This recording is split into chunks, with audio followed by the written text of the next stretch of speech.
Hi, I'm Jeanette Roche. This is Bridge City News. Here are some of the top stories we've been following. Manitoba declares state of emergency in Whiteshell Provincial Park due to wildfires. 2 people were killed in the eastern part of the province Wednesday where fires burned there. Plus, Alberta's opposition NDP and special interest groups call for the resignation of 2 UCP ministers. And the Edmonton Oilers advance to the Western Conference Final after shutting out Vegas in a 1-0 OT win. Your nation, your province, your southern Alberta. From the heart of Lethbridge, it's Bridge City News with Jeanette Roche. Thanks so much for joining us. Manitoba has declared a state of emergency in Whiteshell Provincial Park because of wildfires. Premier Wab Kinew says officials are taking the danger seriously after 2 people died yesterday in a fire in the eastern part of the province. He says they want additional powers to enforce evacuation orders. That will allow those who work in the Park Service and others in that area to have the emergency powers that they need to keep you safe. When this started, I was right at the front where it started, and we knew right from the onset that this is going to be terrible because of the wind and the hot conditions that day. I was here at the municipality that day, and I watched the fire grow in intensity and roll ahead from here. You could see the fire gathering speed, and that's why all of those evacuation orders were so important. As it increased, we just kept pushing and getting people out of the zone. Wildfire services are in control here. We follow their direction. It's not that we're making this up as we go along. These evacuation orders happened that day for a specific reason, and and it's truly tragic. Our community is in mourning because of the 2 people that were lost in that fire. And all we can say is if you need anything at all, our prayers and thoughts are with the family, friends, and loved ones that were lost. Officials say there are 21 active blazes burning in the province, and the fire in the rural municipality of Lac du Bonnet remains out of control. A middle-class tax cut was one of Prime Minister Mark Carney's first orders of business after he and his new cabinet met for the first time Wednesday. If passed by Parliament, the tax cut will come into effect by July the 1st. Carney is promising to lower the personal income tax rate for some Canadians by 1%, which he says will save some families up to $840 a year. During his first meeting with his new government, several new committees were also formed, including a Priorities, Planning and Strategy Committee chaired by Carney and a new Build Canada committee focused on strengthening Canada's economy.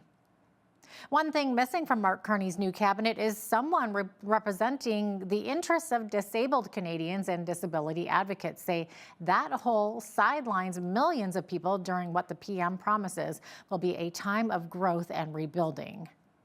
Not having that is absolutely a concern for us. A big issue for the disability community right now is the Canada Disability Benefit. It's supposed to roll out July 1st.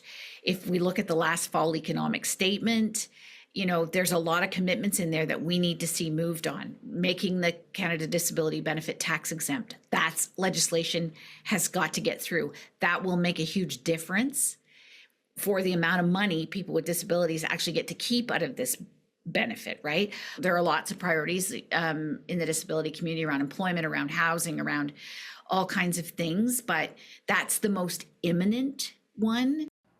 Canadians are still waiting to find out the winner of a vote recount in a central Newfoundland riding. Elections Canada says it's hard to tell when a winner might be determined in the Terra Nova, the Peninsula's riding, but officials have vowed to work through the weekend if necessary. Another recount gave the seat back to the Liberals in the Montreal area riding of Terrebonne, and Elections Canada says the result is final despite a misprint that led to one special ballot being returned to sender. The Liberals currently have 170 seats in the House of Commons, 2 shy of the 172 needed for a majority government. In international news, a meeting today between Ukrainian President Volodymyr Zelensky and Russian President Vladimir Putin did not happen. Zelensky said last week that he would be in Ankara, Turkey today, waiting to meet face-to-face with Putin for peace talks. But when Putin did not show up, Zelensky is now sending a team to Istanbul for direct peace talks with a Russian delegation. On Air Force One, U.S. President Donald Trump told reporters he was not aware of any meetings with a Russian delegation. Nothing's going to happen until Putin and I get together, okay? And obviously he wasn't going to go. He was going to go, but he thought I was going to go. He wasn't going if I wasn't there. And I don't believe anything's going to happen, whether you like it or not, until he and I get together. But we're going to have to get it solved because too many people are dying. In response to Putin's no-show, Zelensky has accused Moscow of being disrespectful and wanting to prolong the war, given that a delegation was sent that did not include top officials. The spring session of the Alberta legislature wrapped up last night, and not surprisingly, United Conservative members are calling it a success. Government House Leader Joseph Chow says the government made good on its promised tax cut in Budget 2025 and passed 19 bills, but the government also faced attacks from the NDP over the so-called corrupt care scandal. The NDP continues to demand a public inquiry into allegations of wrongdoing involving the firing of a former CEO of Alberta Health Services and bloated contracts going to friends of the UCP. Chow was asked about the often heated debate during the session and the lack of decorum. It is one thing to argue and disagree and be frustrated with policy. That's the nature of the business. But when we devolve into petty personal attacks and what seems like unprofessional behavior, language that creates disorder within the chamber, I'm going to rise in a point of order.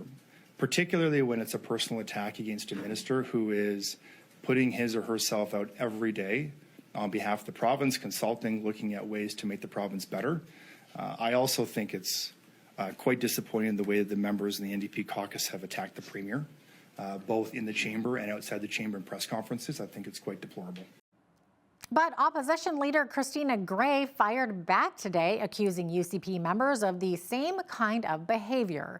As for the spring session, Gray says instead of addressing issues like the rising cost of living or the crisis in healthcare, the UCP pushed through anti-democratic legislation, dodged accountability, covered up corruption, and stifled debate. Gray says they're deeply concerned about Bill 54, the Election Statutes Amendment Act.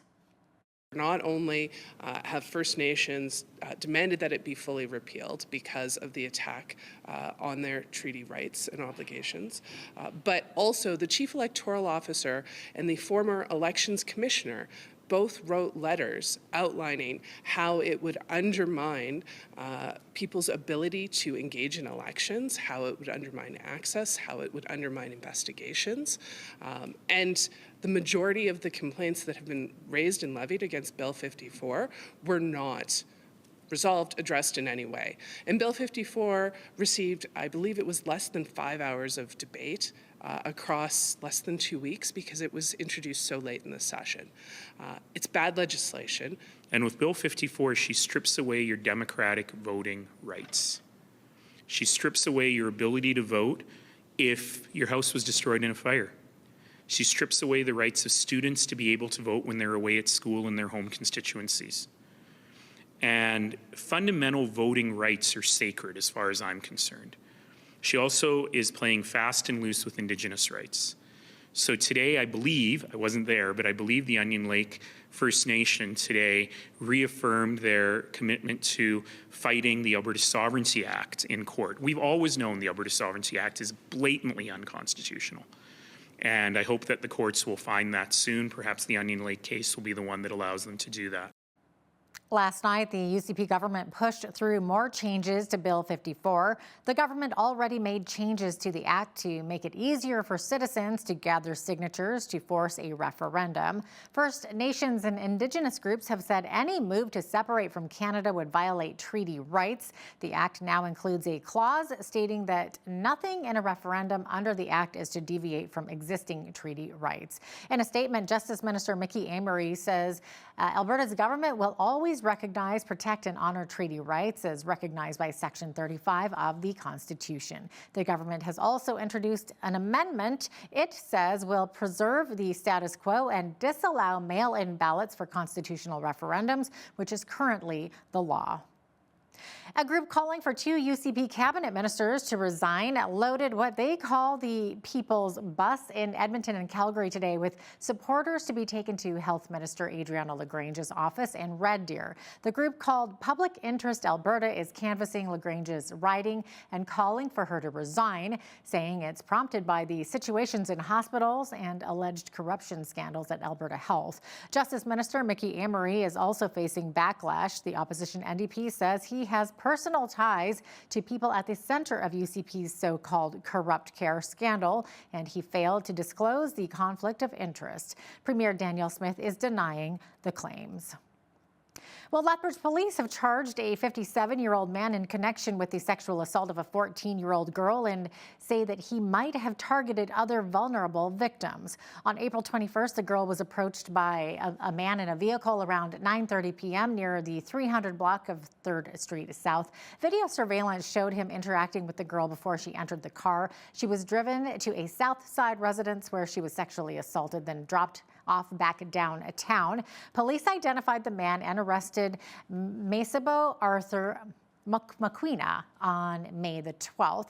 Since police say there's indication he may have targeted other victims, they're releasing a photo of McQueena and the vehicle that he's been borrowing from an acquaintance, which is a red 2004 Chevrolet Impala with a black midline stripe along the sides. The vehicle has hubcaps on the passenger side, but none on the driver's. If you have any information, please call police or Crime Stoppers at the numbers on your screen there. The Chinook Sexual Assault Center has introduced a new 4-legged helper for their Child and Youth Advocacy Center. Meet Link. Oh, he's adorable. He's a cross golden retriever and lab and the new accredited facility service dog at the center. Link was provided by the Pacific Assistance Dog Society and has gone through extensive training to help clients with emotional support and provide a sense of security during what can be difficult moments. Link's job here at the Child Advocacy Center will be to provide support during a child's journey through the investigative and judicial process. So he will do meet and greets with children and their families before they have an interview or maybe before a particularly hard meeting that they have to attend. He will attend police interviews with them. So similar to like he is now, he will lay on the couch beside them. They can pet him and find that kind of comfort or home-like environment. He knows that he's supposed to lay down on couches, so that's why he's doing that. And Link will also be used in the court process, so he is trained to do judicial work. So he can both go to the courthouse where he will sit in the witness box if any children or youth had to testify in a courtroom, or he would assist them in our center with our remote testimony equipment where he'd, like he is now, lay on the couch beside them and they can have that comfort while they go through their court case. Oh, he was just adorable. The Chinook Sexual Assault Center say that they've been looking for 3 years now to find a service dog. Link will also participate in outreach and education opportunities in the community. Lethbridge Fire and EMS have said that they've lifted the local fire ban following plenty of rain and cool weather in the city. Chief Fire Marshal Troy Hicks spoke at Indian Battle Park on Thursday and said while it's encouraging that residents can use campfires during the May-long weekend, it doesn't take much for the weather to change to initiate the ban once again. And for how dry we've been all spring, we're still into spring, but just even late winter, we were so dry that the numbers were so high. And we've also already had 2 rather large grass fires here in the city. Down here in the river bottom, it is such a risk. I mean, if you look over my shoulders, you can see how beautiful it is. But even with this rain, you can also see a lot of the dead grass. There's so many just layers that are laying, even underneath the green grass, that's the risk of what causes fire. And that's why we put fire bans in. But luckily this week, with the moisture we've had, the moisture we're having now, and the forecast of what it's calling for, your typical May-long weekend, a little chilly, some rain, we are going to be lifting the fire ban today. I do want everyone to know that there's also a good chance it will be back into effect. Hopefully not too soon, but it will be back in effect, I'm sure, this summer once we start getting that dry summer weather again. Additionally, the city of Lethbridge has added 4 new spigots to the restrooms throughout Indian Battle Park. The spigots were installed for potable use, but also for lowering the risk of fire spreading from the nearby fire pits in the park. Given the recent hot, dry weather that we've experienced, we thought it would be good to restore that water service down here. So we came up with a cost-effective solution to add a water spigot to the side of the 4 washroom buildings down here. So that water can be used to put out fires. Can also be used for people for refilling their refillable water bottles. You can use it to refill pet water bottles or water dishes, those sorts of things. So we're happy to offer that amenity to park users. Lots of times throughout the year, we do get called down to fire pits down here that are still smoldering that the people have have left. So I really recommend to people just make sure utilize these spigots. Free massages, hairstyling, nail and facial treatments, and even yo-yos were doled out today at the Sandman Signature Inn as part of Mental Health Awareness Month. Indigenous student wellness guides with the Holy Spirit School Division are hosting a health and wellness fair. The event is dedicated to supporting the overall well-being and mental health of children and families. Christina Blake with the Holy Spirit School Division lists off just a few of the booths and information tables at the event. Today we have some independent hairstylists. We have independent nail technicians. We have here the Friendship Center, Woods Homes, Family Center. We also have some massage therapists that are independent as well. Still in Soil, just for gardening and getting in touch with what that looks like from that mental health wellness perspective. We also have a yo-yo master who has traveled the world, so be sure to check him out because he might teach you a few things and give you a yo-yo. Then we also have Boys and Girls Club, the Sports Council. There's so many to list. Looks like fun. The one-day event runs until 7 p.m. Thursday evening. So if you're watching our 5 o'clock newscast, there is still time to check it out. Turning to sports now. 2 years after Bill Peters signed on as head coach for the Lethbridge Hurricanes, it was announced on Thursday that he will not be returning to his role next season in order to pursue new opportunities. During his tenure, Peters led the Canes to the Eastern Conference Final this past season and was nominated for WHL Coach of the Year. General Manager Peter Anholt says the whole staff and the players are grateful for the experience he brought from throughout his coaching career. I think when the year ended, it was pretty clear that Bill was, he'd put in his 2 years here, and he's never really let on to me what he's going to do, and but he's got some plans, I would think. Being a career coach, I think he kind of understands that. I think the players really understood how fortunate they were to play for Bill. I think that they understood that, he was giving them, pro preparation. He's engaging with the players. He talks with the players on a regular basis. Lots of meetings with the players. Like, the communication was really good. So we're really fortunate to have him for 2 years, and but it's time for him to move on. Throughout his career, Peters has coached in the WHL, AHL, and the NHL, including the Carolina Hurricanes and the Calgary Flames. In 2008, he won the WHL Championship and the Memorial Cup while coaching the Spokane Chiefs.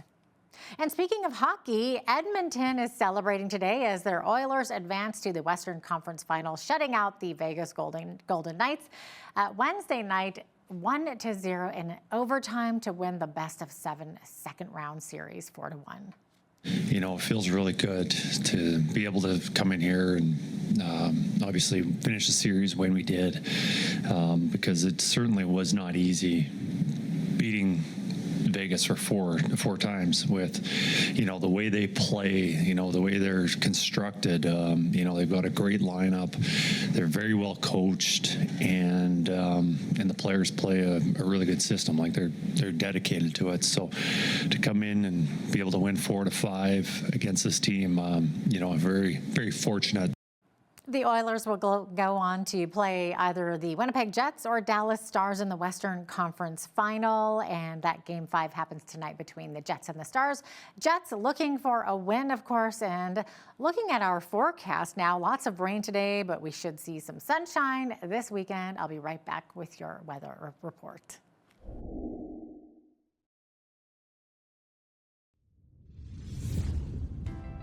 Well, our Thursday showers clearing up this evening with the wind gusts up to 50 kilometers per hour on a Friday. Friday could see the rain return there with a high of 15 degrees. Looking at some sunshine, though, on Saturday with a high of 18 degrees. And then the rain returning on Sunday with a high of 10 degrees because, you know what, it just wouldn't be a Victoria Day long weekend, also known as May long weekend, without some rain. So there it is right there, starting on Friday night and then again on Sunday. And then just to mix it up a little bit, we're going to go back to sunshine on Monday, which is the holiday, high of 17 degrees, and then back to 18 degrees for both Tuesday and Wednesday with partly cloudy skies there. And so looking at the average high for this time of year, it's now jumped up to 19. The average low has jumped up from 4 to 5 degrees. Record high on this day was 31 degrees. That happened back in 1910 and again in 1931. And 1929 looked at the record cold on this day, which was only -4 degrees. Sun rose this morning here in Lethbridge at 5:47. Sun set this evening at 9:09, 2 minutes longer than yesterday of daylight. So we're seeing 15 hours, 22 minutes of daylight today. Okay, looking at some rain in Victoria and showers in Vancouver, high of 13 in both of those cities. Edmonton seeing some morning fog. It's going to clear up for some sunshine, high of 16 degrees. Could see some clouds roll in later on in the day. And then Calgary, 60% chance of showers tomorrow with a high of 13 degrees. Looking to the rest of the prairies, we are going to be seeing some windy conditions, so 30 to 50 winds in both Saskatoon and Regina tomorrow. A mix of sun and cloud in Saskatoon, 17 for the high, mainly overcast skies in Regina, 8, 12 for the high in Winnipeg. Now, Winnipeg, also local smoke due to those wildfires, but some much needed rain as well in that area. 5 to 10 millimeters of rain is what they're looking at there in Winnipeg. Also windy conditions, so 30 to 50 winds, and then jumping up to 60 to 80 kilometer per hour winds there in the Winnipeg area. Looking to the central part of the country, both Toronto and Ottawa, seeing some showers, risk of thunderstorms there as well. High of 27 in Toronto, 26 in Ottawa, 28 in Montreal. Few showers expected in Montreal tomorrow. Also could see risk of thunderstorms. As we look to the Maritime, 60% chance of showers expected in Fredericton, high of 23 degrees. Could see risk of thunderstorm tomorrow afternoon as well. Halifax, 25 for the high. Seeing fog retreating into the coast area, but 30% chance of showers. Showers also expected tomorrow in Charlottetown with some fog dissipating, high of 10 degrees, 40% chance of showers in St. John's tomorrow with fog dissipating as well there. So there you have it. That is your forecast. The Canadian Real Estate Association says home sales fell close to 10% in April compared with the same month last year. Over 44,000 residential properties changed hands across the country last month. That's less than April in 2024, when it was over 49,000. Economists report tariff-related uncertainty is continuing to keep buyers on the sidelines, similar to how high interest rates chilled demand during the second half of 2022 and much of 2023 before the Bank of Canada began cutting. The association says new listings fell 1% month over month. Meanwhile, the Canada Mortgage and Housing Corporation says the annual pace of housing starts in April increased 30% compared with March. The National Housing Agency says the seasonally adjusted annual rate of housing starts for last month was about 278,600 units, up from over 214,000 in March. The agency says actual urban housing starts in previous months were up 17% year over year at 21,720 units. The annual pace of rural starts was estimated at over 18,000. Now here's a look at today's markets. The TSX was up 205 points on the day to finish at 25,897. The Dow was up 271 to 42,322. The S&P 500 was up 24 points to 5,916, and the Nasdaq was down 34 to 19,112. West Texas Intermediate oil was down 143 to 61.71 US per barrel. Natural gas was down 12 cents to 3.36 US. Gold was up 54.29 to 32.40.21 US an ounce. Silver was up 42 cents to 32.63 US an ounce. Feed wheat is at $8.74 per bushel, barley is at $6.84, canola is at $15.80, and corn is at $7.82 per bushel. Live cattle June contract was down $2.77 to $2.11.17. Feeder cattle were down $3.40 to $2.96.17, and lean hogs June contract was up $1.85 to $100.70. And the Canadian dollar was down slightly over the past 24 hours and currently sits at 71.60 US.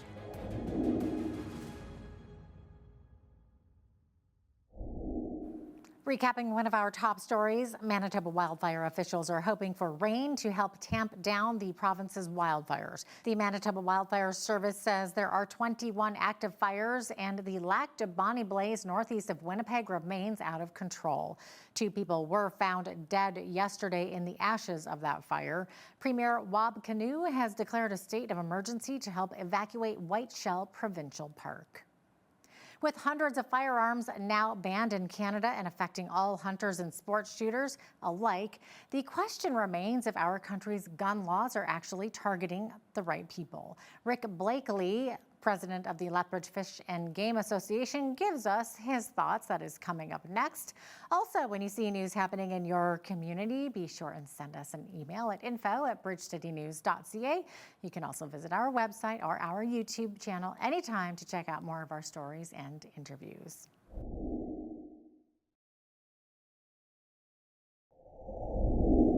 It seems in every federal election, the issue of gun control comes up. Our nation continues to see high levels of violent crime, which many believe is fueled by the number of guns in Canada.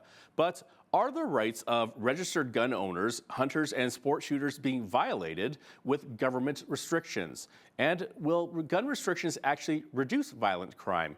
Or is it just virtue signaling? Joining us to chat about this is Rick Blakely. He is the president of the Lethbridge Fish and Game Association and Sport Shooting Facility. Rick, great to have you with us. Thank you very much. Good to be with you. First of all, can you just tell us a little bit about the Lethbridge Shooting Sport Facility? Where is it located and what kind of sport shooting takes place there? Well, it's located in Penequin Park, down in the coulees. The use of the range. Let's start with we have Blood Tribe Police, Lethbridge City Police. We have a whole bunch of police departments that use us, K Division, RCMP. So that's one use that's quite prevalent during the day. We put in a $1 million carbine range for them. So that's a fairly active and revenue generating piece of our range. The other pieces are sports shooting. There's a number of different sports that people participate in. They're really passionate about it. And so we have, about $150,000 worth of machines that throw shotgun targets all over the place so people can try and hit them. They aren't big enough for me. Then we have long range, 300-yard range for hunters to make sure that they are ethical hunters. That's really important because you don't want to. Hunting is actually the harvesting of animals to bring populations in line, and you don't want to injure an animal. Ethical hunters want to make sure that the animal is euthanized fairly quickly. Then we have, we're just putting in about $85,000 worth of archery, 3D targets, and equipment down there to improve our archery range. That's another area where hunters come down and hone their skills. And competitive shooters. We have provincial 3D archery target winners. We have all sorts of people down there. We have a handgun fellow who has competed in the Pan American Games. We now have a person who is working on he's training for the World Championship 3-gun competition. I believe that's happening in Czech Republic. So the range is really active with a lot of people who are passionate about making some little thing go as far as they can and hit a place um, in the distance. So, well, that's basically in a nuts. We have a bunch of programs for children. We have a classroom, and the classroom has an air gun range in it, and so youth go in there and learn from our fellow who is the ISSS champion.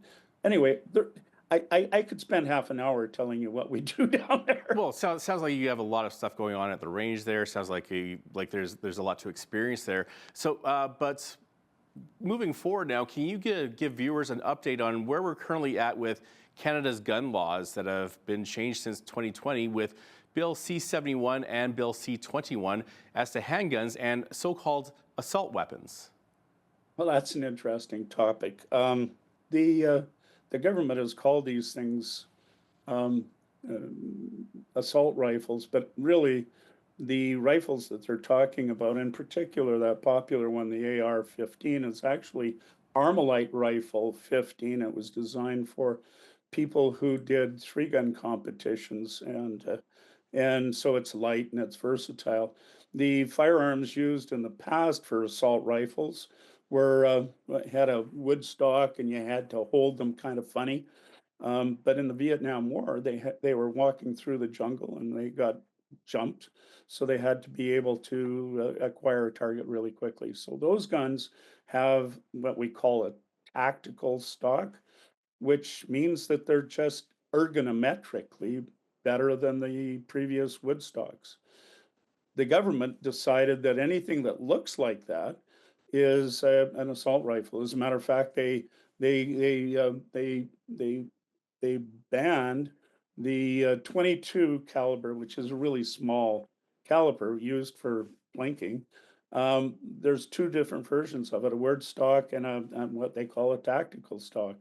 The actions are the same, yet the tactical stock gun is prohibited and the wood stock is not. It really doesn't make sense.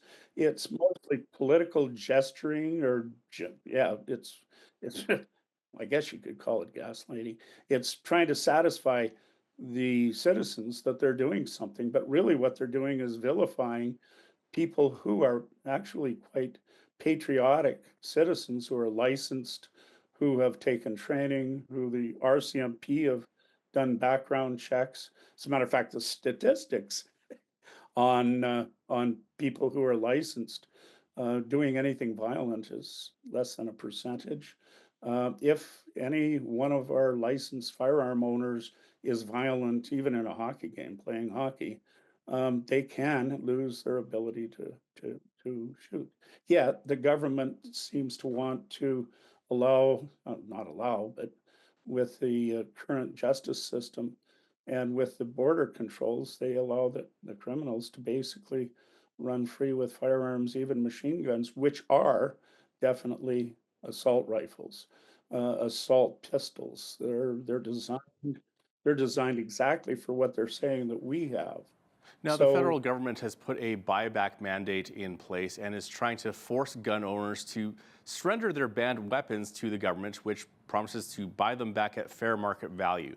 Has that actually started yet? And if so, how many guns have they bought back so far, and at what cost? Well, you got to remember there's 2.2 million licensed firearm owners in Canada.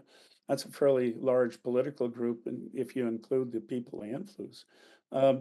The government put the legislation through in an order in council originally, it isn't debated. It's just the Governor General puts it in, and so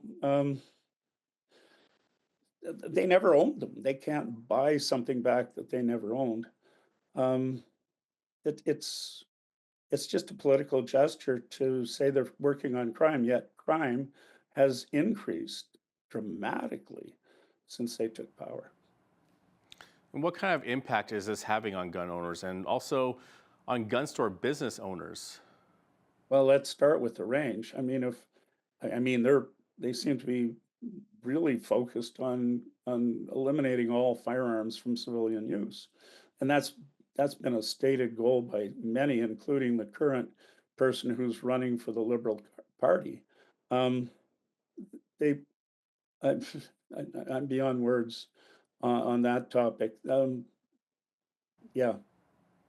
Now, we should probably ask, what exactly is an assault weapon? You mentioned the AR-15, AR not standing for assault rifle, but Armalite.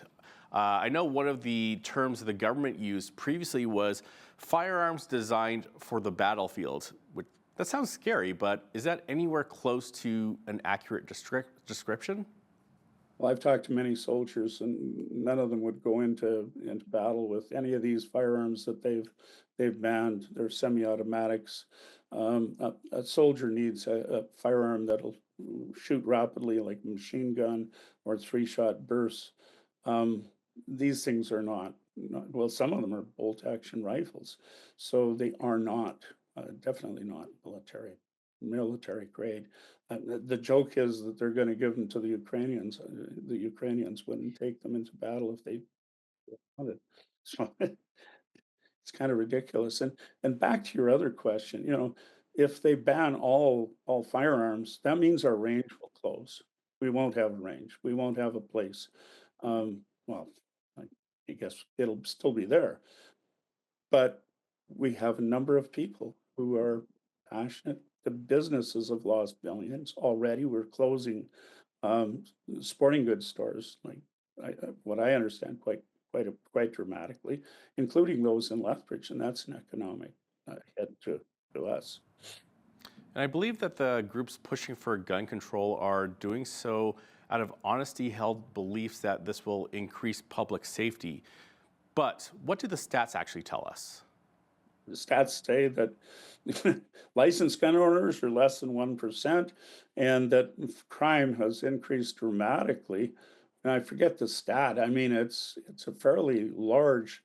If you look at the graph, it's going up quite considerably because of the lack of control at the border. Guns are coming across the border. They're coming in from Europe. The gangs are growing in size and power. I heard about a fellow who was caught with drugs and guns and cash, and the judge, I don't know if this is true, but the judge gave him his cash back, sent him on his way, and a policeman caught him buying a new gun on the streets of on the steps of the court. So is that effective? I would say not. So, and you're talking about gang crime in our cities, and so will this legislation actually fix anything? Are criminals law-abiding citizens in one area but not? And where are criminals getting their weapons from?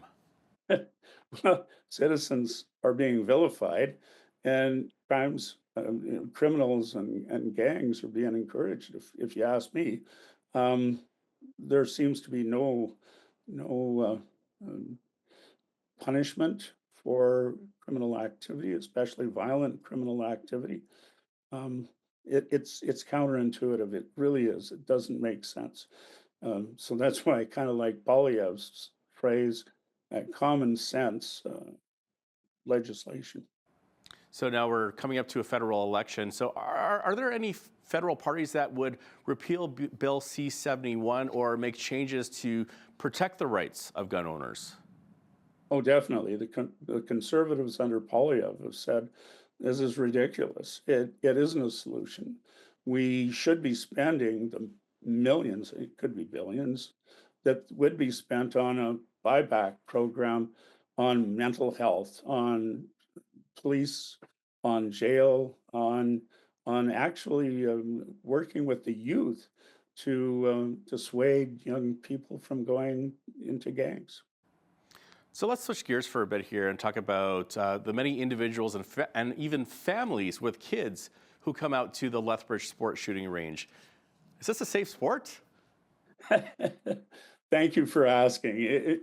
We did a presentation to council about, I think it's 5 or 6 levels of safety. Our first level is everybody who uses the range, or everybody who uses the range should be a range officer, and that's a 4-hour training that we do, and it's mostly about attitude and being safe. And we're one of the only ranges in the middle of the city, so we have to be extra safe, and that's why we put in extra measures to ensure the safety of the range, including things that would catch errant bullets, bullet traps, all sorts of stuff. So there's about 6 levels of safety, up to and including the big coolie wall at the back of the range.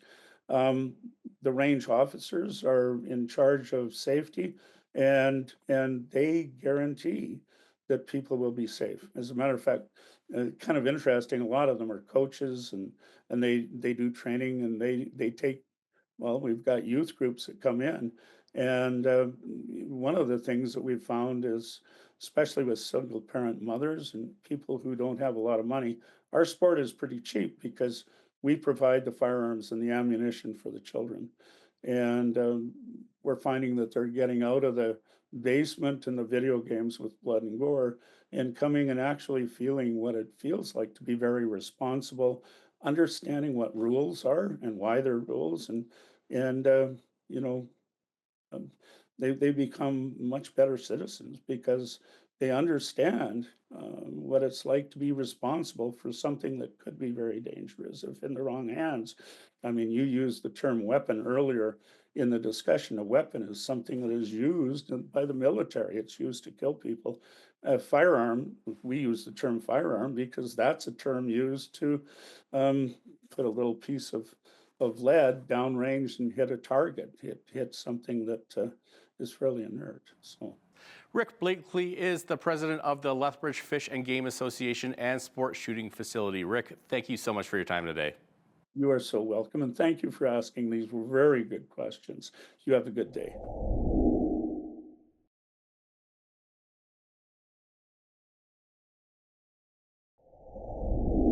Farmers and ranchers are vital to the health of the Canadian economy, but every year they take a risk with weather conditions and global market changes. Joining us from Lethbridge is Ken Coles. He's the executive director of Farming Smarter. Ken, so great to have you back. Hey, it's great to be here. Now, first of all, can you just share a little bit about what Farming Smarter does as an organization and how you provide help to our agriculture industry? And there may be people who are just joining who have never seen your face before. Sure. Well, we like to describe ourselves as an innovation hub for production agriculture. So we're trying to help all of those people that are involved in advancing either technologies or new crop types and anything to do with actually growing crops. We want to help them do it better, and we support that through unbiased scientific research. That could be both small plot, in the field type research, as well as on farm scalable type things. So we're hoping to build resilient farms and keep farmers profitable and sustainable. Now, we've had some pretty dry conditions here in southern Alberta over the last few years. I mean, this area almost seems very desert-like. Are things looking any better this year? And where are the watershed and moisture levels at? Sure. Well, we are actually a semi-arid area by definition, so we're used to it being dry. Have we had some significant droughts recently? Absolutely. So last year, I think we pulled out of the drought pretty well with a lot of great rains in May. This year, we're shaping up to be average so far, and it's been a good seeding window. So a lot of farmers are just about wrapped up with their seeding. There is decent amounts of water in our reservoirs for the irrigation. So we're not looking at major water restrictions, but there are still restrictions in place for irrigation. So we'd like to see the rains that we normally get in May and June, and we'll have a good year. Now, are there any new developments in irrigation that can produce better results for producers? Well, the irrigation industry is always trying to innovate. There's been work being done in the variable rate technologies, which is honestly slow to be adopted. We're working on some, and others are working on that as well. A lot of times it's about being able to sort through the new technology and make sure that they're easy enough and practical enough to apply. We did have a proposal in ourselves to actually look at the deficit irrigation situation if it continues to be a problem. So that project would look at what happens if we only have 4 inches of water to irrigate, or 6 or 8, and then how would we best allocate those to the various crops. And I think we got a slow start on that one, but we're hoping to at least get going on that project, and then it'll be a 3-year project to help sort that out. Aside from that, irrigation management has been sort of under supported as there's been cutbacks from the government, and hoping that at least we and a few other groups can help fill the gap a little bit. But farmers always do well on their own. It's something that is important to the industry. Now, I want to talk about a little bit of international news because with the Chinese tariffs on canola, that's something that really affects us here in southern Alberta. So how are canola farmers responding? Are we seeing canola farmers planting different crops this year, or are they finding different markets to export to? Well, it's a really tough question, and I'm certainly not an expert when it comes to global agriculture. But it's funny, we talk about the weather.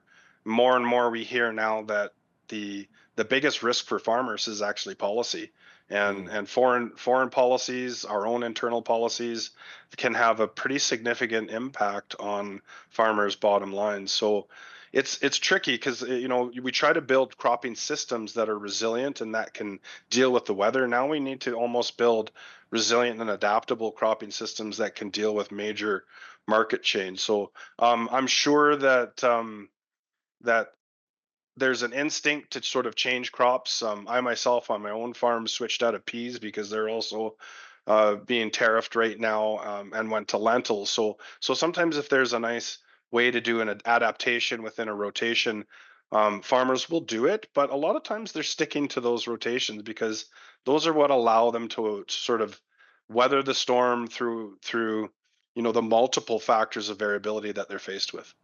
Yeah, so it seems like a real uphill battle when you're dealing with weather, foreign policy, and even domestic policy. I can see why some would want to change, but apparently some oil companies are looking to canola for use in biofuels. And are farmers finding a market there?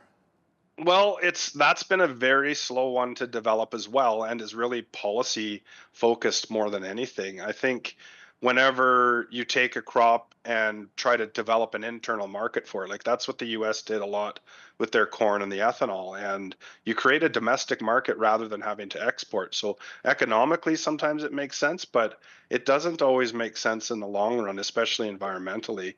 The biodiesel thing in canola, there's sort of the ethics behind it. Do we literally want to burn crops when we're producing food? So there's that food versus fuel debate. But there's also sort of when there's damaged crops, and that you can produce them. So the biofuel industry has been fairly slow to develop. However, when states like California implement policies that require a certain amount of biofuels, that's an instant market. So then businesses will respond. Now, I understand that much of the fertilizer that farmers need is imported from the U.S. I assume that tariffs will eventually drive prices up, but what are the buying options for our farmers, especially when our neighbors to the east are large exporters of potash? That's right. Again, not an expert in the field. We're more about how do we grow the crops here in southern Alberta, but I did have a chance to catch up with Dr. Regis Karamanis, who's been doing a little bit of work with us and has a career in the fertilizer industry. The biggest concern for Canada is that we no longer produce any phosphorus fertilizer. So we rely heavily on the US and I think Morocco, he said, as far as importing phosphorus fertilizer. So that's a bit of a challenge. I understand that a lot of the fertilizers come into the New Orleans port and then they're brought up to here. So if we can find trade partners that will ship to different locations, then that might be a strategy on the phosphorus front. On the nitrogen fertilizer, most of our urea is actually produced in Canada. So we're in pretty good shape as far as being able to produce that fertilizer. And then we're the king of potash. So potassium fertilizers, we actually export a lot of that. So that's wherever we're exporting. I think the tariffs are probably hurting our businesses more than anything. And I think the reality is that we don't dictate prices, regardless of whether we produce them here in Canada or not. It's global markets that will dictate the prices to farmers.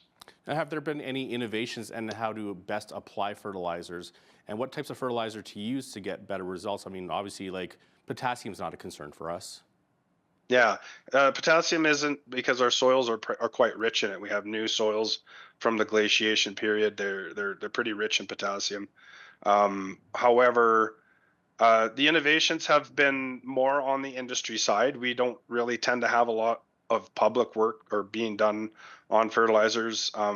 In fact, we just actually did get a project funded through ARDAR to update fertilizer recommendations for irrigated crops. So that's one that we're starting this year, where we're going to look at sort of cereals and oil seeds and potatoes. That work hasn't been updated for about 30 years. And I think that it's important that we do continue to make sure that we're using fertilizers as efficiently as possible.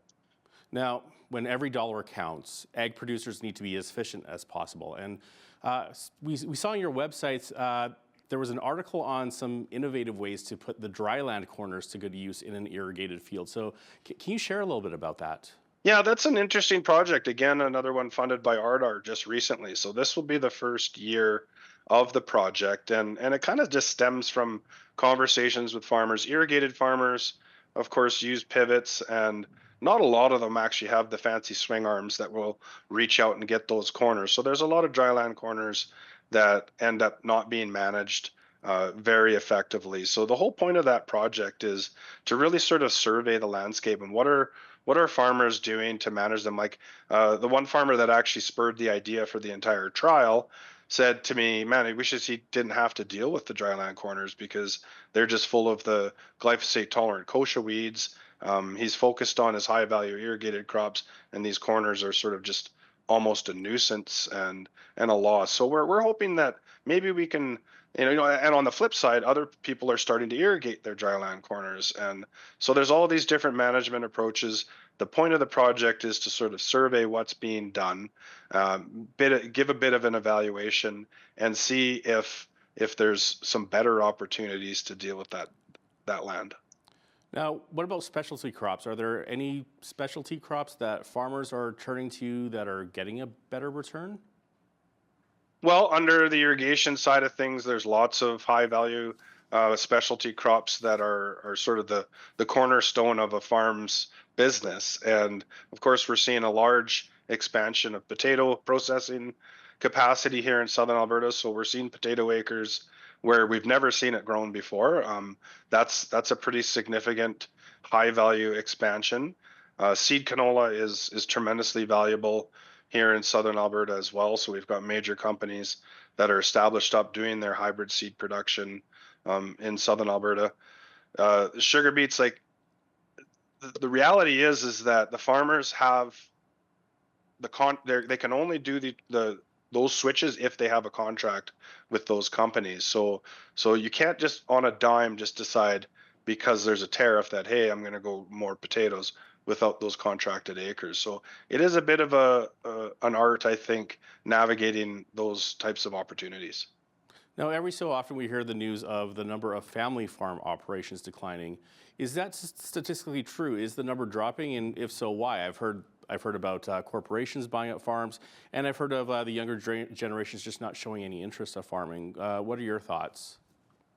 Well, I think the stats are true. There's been definitely a reduction in the number of farms total as they get larger and larger. I mean, the amount of land that would be needed to sustain a family keeps increasing as well. It's not to say that there aren't family farms out there. It's just the sheer number of them have been reducing. As far as the interest in farming, I think that's shifted a bit. I think that there's a lot renewed interest and excitement about agriculture. In fact, even here at Farming Smarter, we hire, I think, somewhere around 15 summer students each year. And a lot of times we're hiring students that have no background in agriculture. Last year alone, we had 3 students that fell in love with it by working here and switched their career paths to agriculture. So I'm while there's still a need for more people in ag, I think that there's a lot of excitement around the opportunities. Well, that sounds really promising. And farming has also become a very high-tech business these days. Is there a measurable difference in success rates when you compare farmers who are staying up to date as compared with those who stay with the older and time-tested methods? Yeah, really good question, and that's a lot of what we deal with, right? Because innovation is risky, and a lot of times you can burn a lot of money, you can burn a lot of time trying to tackle new and bring in new sort of technologies and practices. That's a risky venture. A lot of what we try to do is de-risk that. So I also find that innovation isn't always about high tech. Sometimes you could take a low tech thing or really old process and apply it in a different way. And then to me, that's innovation, as long as it provides value to the farm. So I've seen both. I've seen, very successful innovative farms that are trying absolutely everything under the sun. And I've seen very successful low tech farms, but they're still innovative in my view because of the way they're taking it on. So it's a good mix. So what would you say to farmers watching that are old school? Like, what do they need to change to become more profitable or sustainable? Well, if I could answer that, I'd probably have another job somewhere else making a lot of money. I always have a lot of respect for agriculture and the folks that have been in it for a long time, because it is a tough job. It's a risky job. I think it's a bit of an attitude, right? Like, sometimes you get burned trying new things, and that's why they've learned over the years not to be too adventuresome. But I mean, I think working with us is one way of dealing with that. So we can sort of try out things on a smaller scale, and come around to events and talk to, farmer to farmer networks are fantastic as well. But, obviously the next generation is doing that. Sometimes they get busy, managing their jobs too, but always having an open mind and open attitude and evaluate change. And not everything works, and not everything works every year. It's a really challenging situation, but I think having that learning positive attitude is the most important piece. Ken Coles is the Executive Director of Farming Smarter. Ken, thanks so much for your time today. Hey, thanks for having me. Have a good one. I'm Naveen Day. On behalf of all of us here at Bridge City News, thanks for watching.